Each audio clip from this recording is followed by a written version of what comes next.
Você já parou para pensar em como algumas técnicas de Jujutsu Kaisen são tão absurdas? Hoje, a gente vai mergulhar fundo nas técnicas inatas mais insanas do universo Jujutsu, da 10ª até a primeira posição, analisando como cada uma redefine o que significa ser um feiticeiro. E se você curte lutas insanas, poderes criativos e personagens imprevisíveis, se prepara, porque esse vídeo foi feito para você. Já deixa o like, se inscreve no canal e comenta aí qual dessas técnicas você teria coragem de usar na vida real, porque algumas carregam um preço pesado demais.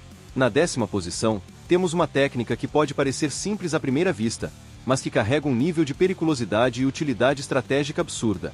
A transferência espacial do Penui. Ao contrário de outras habilidades explosivas ou visuais de Jujutsu Kaisen, essa técnica brilha pela eficiência. O Yui é capaz de transportar instantaneamente pessoas através de grandes distâncias, praticamente anulando as limitações físicas do campo de batalha. Ele precisa tocar na pessoa que vai ser transportada, e é isso. Parece pouco? Imagina o quanto essa técnica é valiosa em missões de resgate, fugas táticas ou ataque surpresa. Em Shibuya, por exemplo, essa técnica foi crucial para o movimento rápido dos feiticeiros, salvando vidas e mantendo a estrutura da resistência contra as maldições. Mais do que um poder chamativo, é uma arma invisível, que permite que os mais fortes cheguem exatamente onde precisam estar. E essa utilidade discreta é justamente o que coloca essa técnica entre as mais importantes da obra. Afinal, no xadrez das batalhas Jujutsu, quem controla o tempo e o espaço, controla tudo. Na 9ª posição, temos uma das técnicas inatas mais misteriosas e poderosas já apresentadas em Jujutsu Kaisen. O sistema antigravidade, originalmente pertencente a Kaori Itadori, a mãe de Yuji, e posteriormente utilizada por Kenjaku. Ao longo da história, pouco se fala diretamente sobre Kaori, mas o fato de Kenjaku ter considerado valioso possuir o corpo dela já diz muito sobre o potencial dessa técnica. O sistema antigravidade permite que o usuário ignore completamente os efeitos da gravidade, tanto sobre si mesmo quanto sobre o ambiente ao redor. Isso cria possibilidades quase infinitas de movimento, manipulação de objetos e principalmente imunidade a ataques baseados em peso, impacto ou controle de terreno. Durante a luta contra Yuki Tsukumo, essa técnica brilhou. Kenjaku, mesmo enfrentando uma das feiticeiras mais fortes de toda a história, conseguiu sair vivo justamente por causa dessa habilidade. Enquanto Yuki atacava com forças colossais, Kenjaku flutuava, desviava, se reposicionava com perfeição, sem ser afetado pela física comum. Isso mostra o quanto essa técnica quebra as regras básicas da realidade e dá ao usuário uma vantagem absurda. O mais assustador? Ela ainda está envolta em mistério e potencial não explorado. O sistema antigravidade é uma carta rara, e nas mãos de alguém como Kenjaku, ela se torna uma ameaça incontrolável. Na 8ª posição, está uma das técnicas mais únicas e letais do mundo de Jujutsu Kaisen. A fala amaldiçoada, usada pelo clã Inumaki. À primeira vista, pode parecer simples. O usuário fala, e o mundo obedece. Mas essa simplicidade esconde um poder avassalador. Com essa técnica, palavras se tornam armas. Um cálice pode silenciar qualquer um. Um exploda pode causar destruição em massa. Um simples comando, se for direto o bastante, pode até matar. É a manifestação perfeita do peso da linguagem. Mas esse dom vem com um preço brutal. Toji Inumaki, o principal usuário da fala amaldiçoada na série, não pode falar normalmente. Sua fala cotidiana é restrita a termos como salmão ou katsuobushi, para evitar que qualquer palavra acidental cause uma tragédia. Porque ele não fala, ele comanda. Nas batalhas mais importantes da série, como o arco de Shibuya, Toji demonstrou que, mesmo limitado, sua técnica é indispensável para virar o jogo. Ele pode paralisar inimigos de alto nível, salvar aliados em frações de segundo e até impedir ataques em larga escala. A genialidade dessa técnica não está só no poder bruto, mas na estratégia. Um comando mal calculado pode destruir até quem o usa. O inimigo pode resistir, mas sempre paga um preço. E a batalha? Um jogo de palavras com consequências letais. A técnica inata de número 7 da nossa lista é uma das mais brutais e versáteis de toda a série. A manipulação de sangue. Essa habilidade, dominada com perfeição por Shoso, permite controlar completamente o próprio sangue, e isso vai muito além de simplesmente lançar projéteis ou aumentar o dano físico. Shoso transforma o campo de batalha numa verdadeira arena de tortura, usando seu sangue para gerar ataques de longa distância com rajadas de sangue pressurizado, aumentar sua resistência física ao coagular feridas em tempo real, e até criar armas vivas, como lanças, lâminas e chicotes que se moldam ao seu pensamento. Mas o mais assustador dessa técnica é o controle biológico. Ele pode alterar pressão, viscosidade e densidade do sangue no meio da luta, adaptando-se a qualquer adversário, algo que exige um domínio absoluto do próprio corpo. Durante seu embate com Yuji e os demais, vimos como Shoso usou a manipulação de sangue tanto para atacar quanto para se defender, mostrando que essa técnica é mais do que ofensiva, ela é estratégica.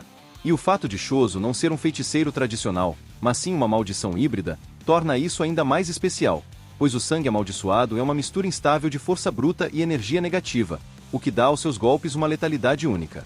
A complexidade dessa técnica é tamanha que poucos conseguiriam dominá-la sem se destruir no processo. É por isso que, mesmo entre as habilidades mais raras do mundo Jujutsu, a manipulação de sangue ocupa um lugar de respeito. Na sexta posição entre as técnicas inatas mais absurdas de Jujutsu Kaisen, temos a impressionante manipulação do céu, de Takaku Uro. À primeira vista, pode parecer uma técnica simples, mas é justamente o contrário. Takaku consegue distorcer o espaço ao seu redor como se fosse papel, curvando planos invisíveis e fazendo com que ataques, estruturas e até a própria gravidade se comportem de maneira normal. Isso significa que, com um simples gesto, ela pode transformar um golpe direto em uma curva letal, como se a realidade fosse flexível. Imagine estar lutando e, de repente, não saber mais onde está um cima ou o baixo, ou perceber que seu ataque foi desviado sem nem entender como. É nesse tipo de confusão que Takaku domina seus oponentes. O verdadeiro brilho da manipulação do céu está na inteligência tática com que ela é usada. Não é uma técnica que depende de força bruta, e sim da percepção espacial refinada, da leitura do ambiente e da capacidade de prever os movimentos inimigos. Uro demonstra isso com maestria durante o arco do encarceramento, tornando-se um verdadeiro pesadelo para qualquer oponente corpo a corpo. E mais, essa técnica exige uma conexão íntima com o espaço e as maldições ao redor, algo que poucos feiticeiros conseguiriam manter em meio à pressão de uma luta real. Justamente por isso, a manipulação do céu entra nessa lista como uma das habilidades mais únicas e perigosas já vistas no mundo de Jujutsu Kaisen.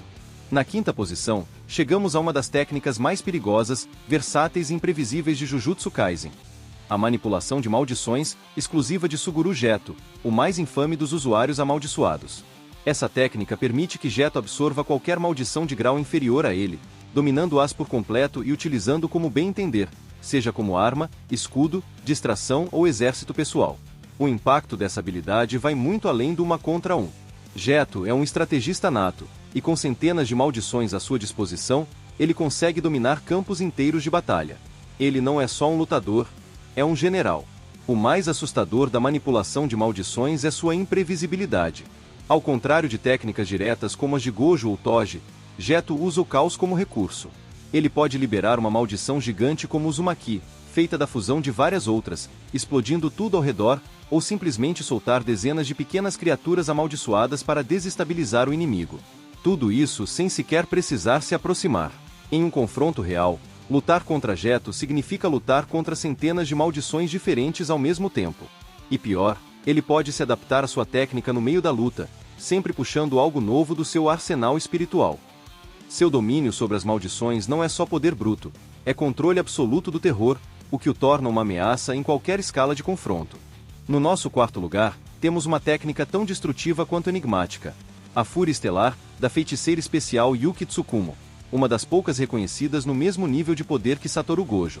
Diferente das técnicas tradicionais que manipulam energia ou espaço, a Fúria Estelar atua de forma mais direta e brutal. Ela altera a massa do próprio corpo de Yuki, permitindo que seus golpes tenham o impacto de asteroides caindo na Terra. Imagine um soco carregado com toneladas de força pura. Agora multiplica isso por uma maldição de nível especial. É esse o nível da técnica de Yuki. Mas o que torna a Fúria Estelar ainda mais assustadora é a forma como Yuki combina sua inteligência com essa força absurda. Ela não é só músculo, é cálculo, é precisão, é intenção. Em sua luta contra Kenjaku, ela usou sua técnica de maneira tática, lançando projéteis de massa comprimida, alterando o peso do próprio corpo para resistir a golpes e abrindo brechas contra um dos feiticeiros mais inteligentes da série. Mesmo lutando contra alguém com a habilidade de trocar de corpo e manipular maldições, Yuki mostrou que, com sua Fúria Estelar, era possível colocar até Kenjaku contra a parede. Seu poder é uma verdadeira representação de uma estrela em colapso, intensa, violenta e impossível de parar quando entra em ação. No top 3 do nosso ranking, temos uma das técnicas mais complexas e imprevisíveis de todo o universo de Jujutsu Kaisen. a lendária 10 Sombras, usada por Megumi Fushiguro, uma herança do clã Zenin que rivaliza até com 6 olhos e o ilimitado do próprio Gojo. Com essa técnica, Megumi invoca Shikigamis, criaturas feitas de energia amaldiçoada, que lutam por ele, mas o que poucos entendem é a profundidade estratégica e evolutiva dessa técnica. Cada Shikigami pode ser destruído, evoluído, fundido ou até substituído por novas invocações conforme a experiência do usuário cresce. E Megumi, sendo um gênio tático, explora isso como ninguém. Durante sua trajetória, vimos a técnica se expandir para muito além do esperado. Desde o uso combinado de Shikigamis para cercos, armadilhas e ataques sincronizados, até a invocação do Mahoraga, o ser mais destrutivo do arsenal. Mahoraga é um Shikigami que nenhum usuário anterior da técnica conseguiu domar, justamente porque ele se adapta a qualquer técnica que enfrenta. E Megumi ousou invocá-lo em combate, provando não só coragem, mas também um potencial assustador. Ao dominar totalmente essa técnica, Megumi poderia, em teoria, ter acesso a 10 entidades amaldiçoadas poderosíssimas, além de fusões ainda não exploradas. É uma técnica que cresce junto com seu usuário, e em mãos como a de Megumi, pode se tornar uma força imparável, tanto em termos de ataque quanto de tática. A 10 Sombras é, acima de tudo, uma técnica que representa o caos e a ordem num só gesto de invocação. No meu top 2, está uma das técnicas mais aterrorizantes e perturbadoras de Jujutsu Kaisen. A transfiguração inerte, usada por Mahito, a maldição do ódio humano. Enquanto outras habilidades moldam o mundo externo, essa molda o que há de mais essencial em um ser vivo: a alma. Mahito não apenas entende a alma, ele a manipula com perfeição cirúrgica. Com um toque, ele distorce a forma humana, transformando suas vítimas em aberrações vivas, marionetes torcidas de sofrimento. É uma técnica que ultrapassa os limites da dor física. Ela destrói identidades, desfigura existências, apaga qualquer traço de humanidade. O mais assustador da transfiguração inerte não é só seu poder bruto, mas o nível de controle que Mahito atinge com o tempo.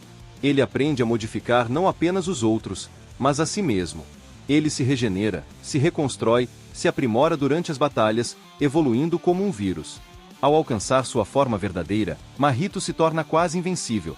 Um ser que muda de forma, de massa e de intenção a cada segundo, com golpes impossíveis de prever.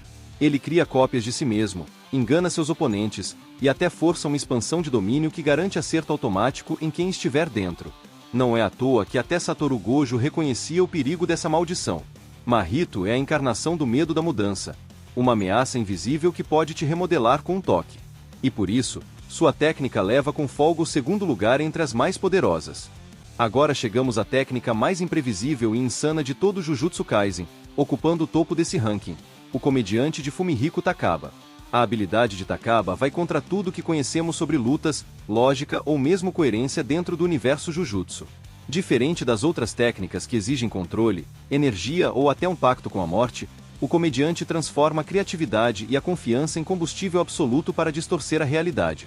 Se Takaba acreditar, por exemplo, que uma banana é mais poderosa que um domínio, então é. E vai funcionar. A técnica concede vitória sempre que ele acreditar genuinamente que uma ação vai fazer alguém rir, e, nesse universo, o riso se torna uma força maior que qualquer expansão de domínio. Mas o mais louco é que nem o próprio Takaba entende a extensão do seu poder. Ele não sabe que pode vencer qualquer inimigo, literalmente qualquer um, se acreditar que a piada vai funcionar.